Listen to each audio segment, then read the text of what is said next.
Hey YouTube, welcome back to the channel. Today I'm going to talk to you about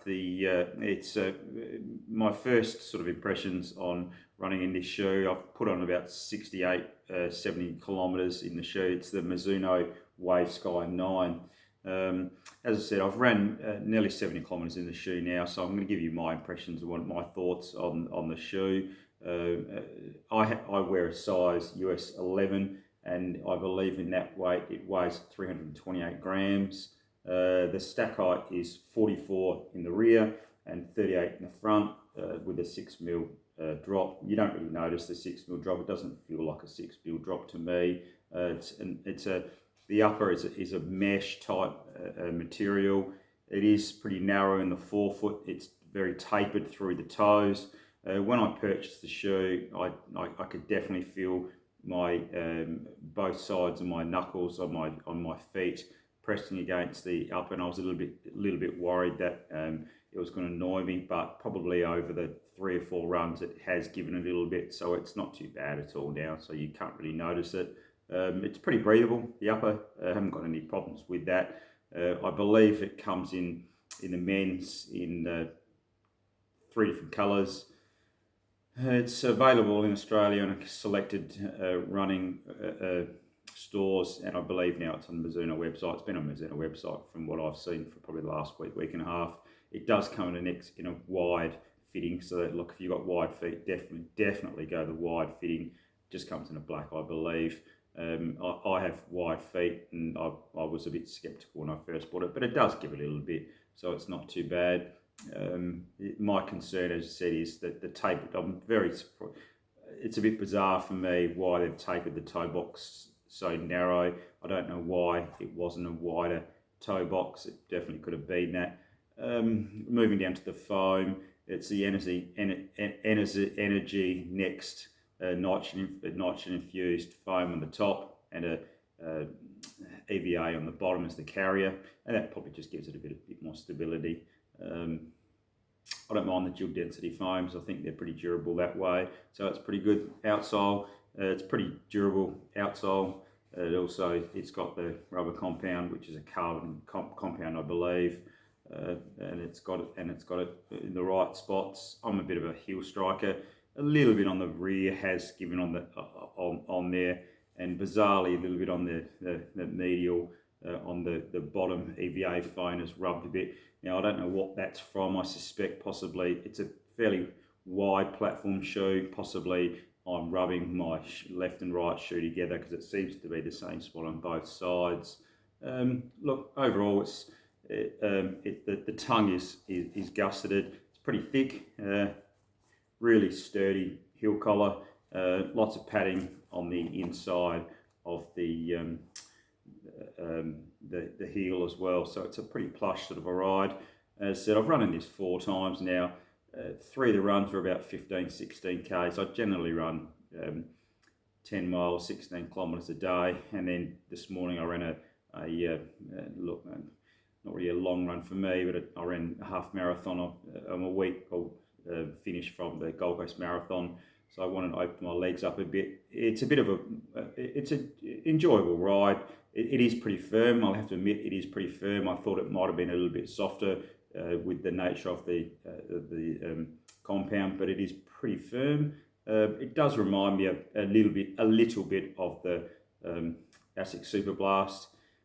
Probably the strange thing for me is probably the first 4 or 5 k's. It is pretty firm, but after you've done 5-6 k's, it seems to soften as you go. Look, if you're definitely moving through your stride, it actually can pick up the pace a little bit, I've noticed, and it seems to give you a fair bit of energy return and bounce as well from the shoe as well, if you did pick up the pace. If you go a little bit slower as a cruiser, it's a bit firm, but it's still nice enough and reasonably comfortable. Look, yeah, as I said, it's a pretty solid shoe. I think I didn't wear the 8, but I believe it's at a full upgrade. If you're looking at a sort of a long run recovery type shoe or a daily trainer with a lot of stack, not a bad choice. What will I use it for now moving forward? I'm not sure if I'll use it as a recovery shoe. It's probably a little bit firm for me as a recovery shoe. Definitely a long run shoe, and also for myself, I do heels once a week, and I think on the heels, being a bit of a heel striker, descending off the heels, it's probably a pretty good idea. And I used to use my Super Blast for that, so I'll definitely be using it for heels. I do like the shoe. It's a solid daily trainer. Here in Australia, it's $280. It's probably it's not cheap. It possibly is a bit overpriced. I think probably for a shoe like this, which is not a superstar, but it's not a bad shoe. It's probably value should be more like $240 instead of $280. Would I recommend it to people? Yeah, look, I think if you are looking for a new long run slash daily type shoe with plenty of stack, yeah, definitely look at it. It's a few people I've sort of seen early reviews said it's the shoe of the year. Look, I certainly wouldn't be putting it in that category for me, but it is a good solid shoe, and I can recommend it.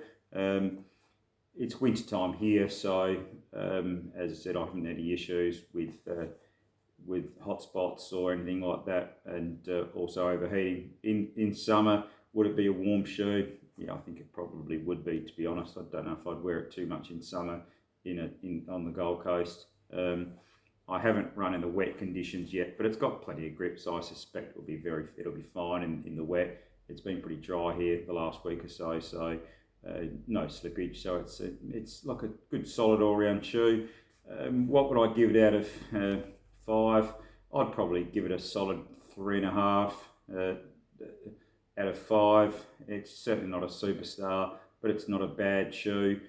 Who's it aimed for? Look, it's probably aimed for people that maybe need a bit of stability. Even though it's a neutral, probably need a bit of stability, so I'll probably go down that path.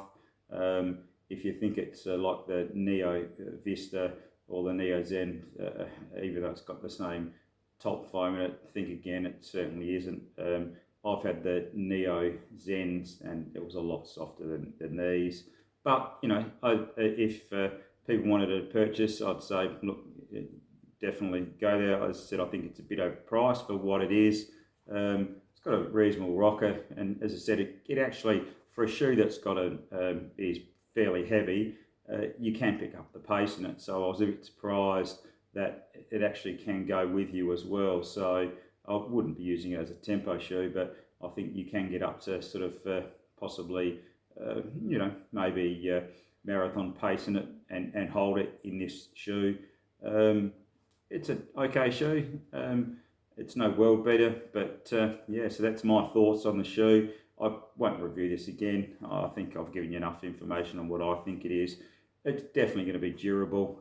Look, I'll probably get bored of it before it wears out. I think realistically, with the dual density foam, you'll probably get 800 to 1,000 kilometres out of it. So for people that want a shoe for a long time, that's pretty good value, I suppose. So definitely get on it. But for people that think it's going to be an exciting ride, well, I'm not sure if it's very exciting really, but yeah, anyway, thanks for watching. If you like my videos, please drop us a comment and the like button, and also if you haven't subscribed, I'd love you to subscribe.